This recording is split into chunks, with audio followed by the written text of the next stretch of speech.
What we're democratizing is the idea that any API-driven company can afford this kind of technology and to do it responsibly.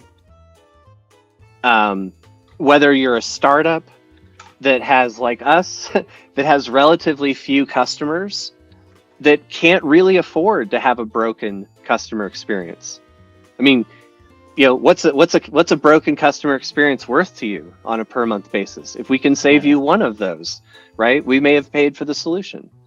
That's the kind of price point that we're trying to go down. So everybody knows that if you're doing stuff online, that stuff can be recorded and you can create databases out of that. The people that know a little bit more about that market know that, yes, those systems can be built, and those systems can be built relatively cheaply, like cheaper than you might think. But the number of people that are actually qualified to do that work and who are actively doing that work is a pretty small community. The big data community is pretty small in terms of number of people that are really active in it. So there's a lot of like big data projects out there, but not a lot of big data solutions. And so that's really what Resurface is. We're a big data solution. We're not just a pipeline for something or whatever. We're ingesting this data. We're helping you get the value out of this data in a way that's relevant to your business.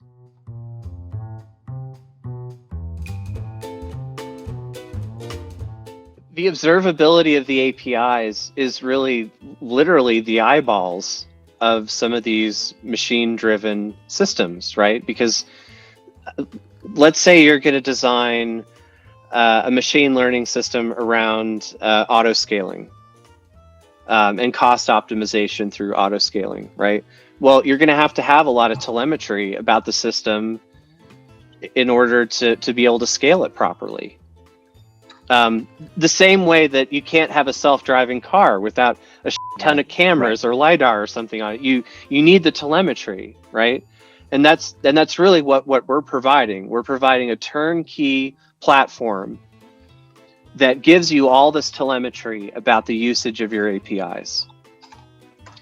There are lots of other solutions on the market that will tell you about the system health and like the code that's running and what your CPUs are doing and all that kind of stuff. But we're really focused on the usage of the system. So what were the API calls actually going in and out? That's like the camera on the front of the car that's watching the road, right? In real time. So the Stone Age way of looking at this is the site up or down? That's an availability measurement. But it's a very popular one. Everybody talks about nines, right? Which is really this idea is like, it's all about the nines. It's all about the availability of the system. Yes, that is true. If the power is off, obviously you're going to have problems or whatever. If your systems are not working right, obviously you're going to have problems. But the fact of the matter is, though, there are lots of cases where these systems are working, but they're just not working all the time. They're not working in all cases. It's American Airlines selling first-class round-trip tickets to Bali for $60 instead of $6,000 because of a pricing engine glitch. There's all, it's the one of my favorite stories from the last few months was this guy in West Germany who's trying to buy a Tesla. And so he's on Tesla's website and he's trying to buy a Tesla and he's like not sure if it went through.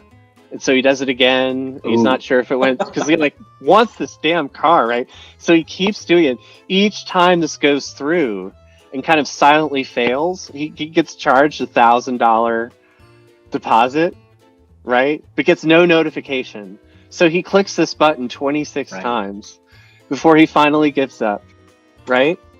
And I think we've all been there, right? But But the funniest part about this story is, how did Tesla actually learn of this broken user experience? They learned about it when it was reported in the West German press. At that point, like, it's too late. Like, your brand has already been dinged. You know, you're already being made fools of on social media. In the case of the American Airlines example, that's actually something that did get out on social media, and they had a bum rush on their website of people buying those cheap tickets before they found the problem and cut it off. So, the dangers of a broken user experience in this highly interconnected world that we live in now are very interesting.